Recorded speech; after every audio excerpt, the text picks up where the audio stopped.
Hi, this is Anshu. In this video, I am sharing what I know about the principle of simplification and how it can be applied to sketching and drawing. Basically, how to use these lines and turn them into this final sketch.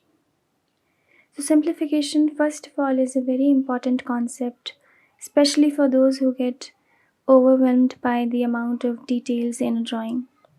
So, we start by learning how to reduce those details and only use a few lines to capture the shape of the subject. In this case, this cast. This photo is from Pinterest, although I am unable to find who the original photographer is. Okay, so we start with putting down some markers first.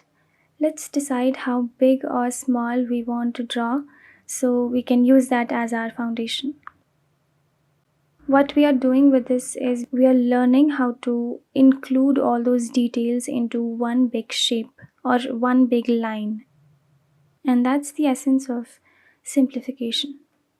So I am finding where I think the face should end, so it is in the middle of the page. Here I am checking, comparing, and calculating all in my head. This is all guesswork and it will include a lot of mistakes, which we will come to see as we move forward with our drawing. So now that I know where the face ends, I have to find the relationship between the length of the face and the length of the rest of the body, the neck and the shoulders. Proportions are relative. I already decided what the length of the face should be, which is something I get a say in. But now that I already have logged that length, I will have to find the width of the face through guesswork so the proportions stay intact. To figure these things out, I ask myself questions like whether this length is almost the same in size or almost double or more than that or less than that. And then, once you have a shape ready, to put markers inside the shape, make that your main shape or line. And then again, using guesswork, divide that line into where the features should be placed, using the same kind of questions. How are the lines dividing that shape?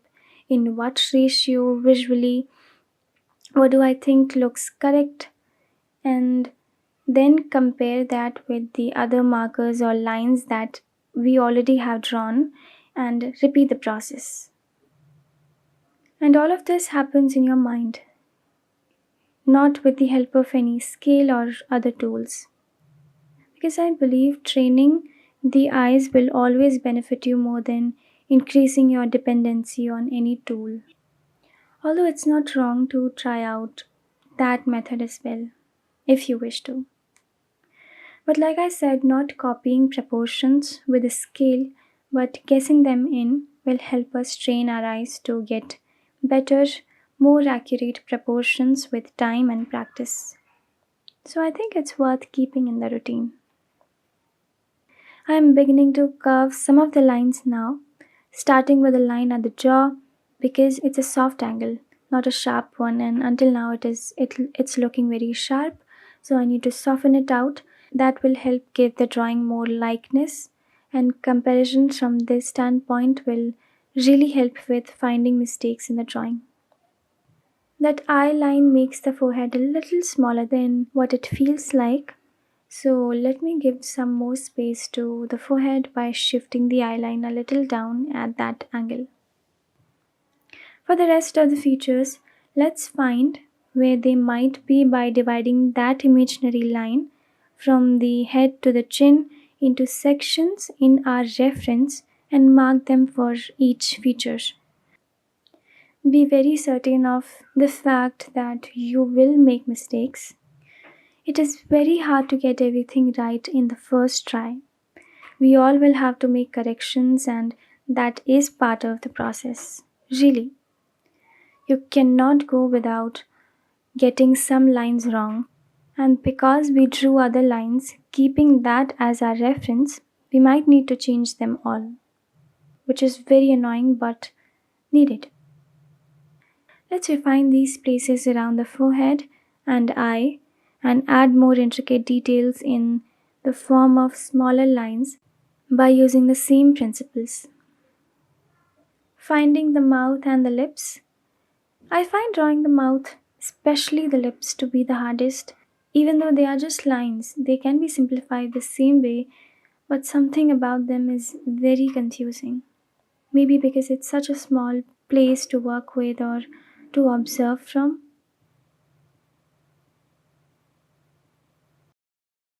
That shadow shape starts this close to the ear, and even though it has slight curves here and there, it can be simplified and merged into that upper lip edge. That second eye socket, I think I drew it too small and I might need to revisit that later again. Making some adjustments around the nose, followed by some more adjustments and redrawing in other places too. I always draw the distinctive shadow shapes. They really help while rendering later, even for the lost or soft edges, just to remember them. Angles are very important. These lines fall at certain angles. So when we put down any stroke for simplifying, what we are really focusing on is the angle of the line and the length or the proportions overall.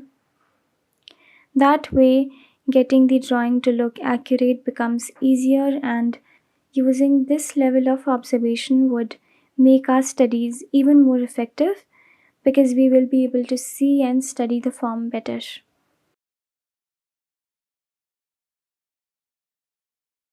I like to add curves last unless they seem easy to draw directly.